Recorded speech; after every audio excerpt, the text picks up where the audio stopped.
How to add a live subscriber count on your OBS. So to do this, you have to first of all create a scene, right? So if you have created a scene and you have a lot of stuff as sources here, you can also go and add there. I will show you in just few seconds. So to create a scene, you have to just go here. You can just name it anything here. As you can see here, examples I've added around 4 scenes here, right? So for each scene is for the different purpose, right? So this scene is only for my tutorial videos which I'm recording right now.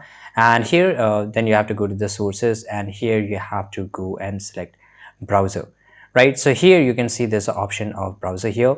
So you can just name it anything here. I will just write here browser uh, dot something, right? I'll just go and click on OK. Now the width, you can change your width and the height and everything here. So I will just I can just enter here 1970 or something like that, right? If you just want to get depending upon whatever you want to do this, right?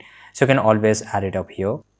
Now here you have to go to your YouTube channel, right? Once you go to your YouTube channel, you have to go to your analytics, right? And inside the analytics, you have to just go and click on see live count here.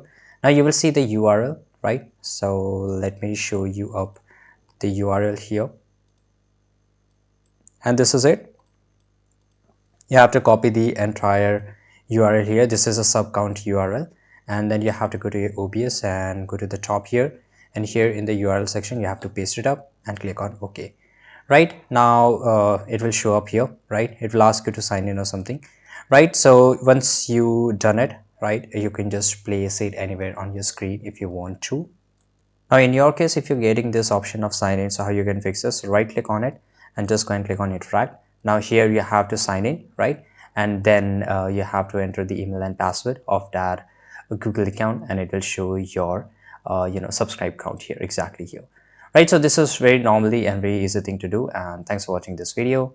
Subscribe.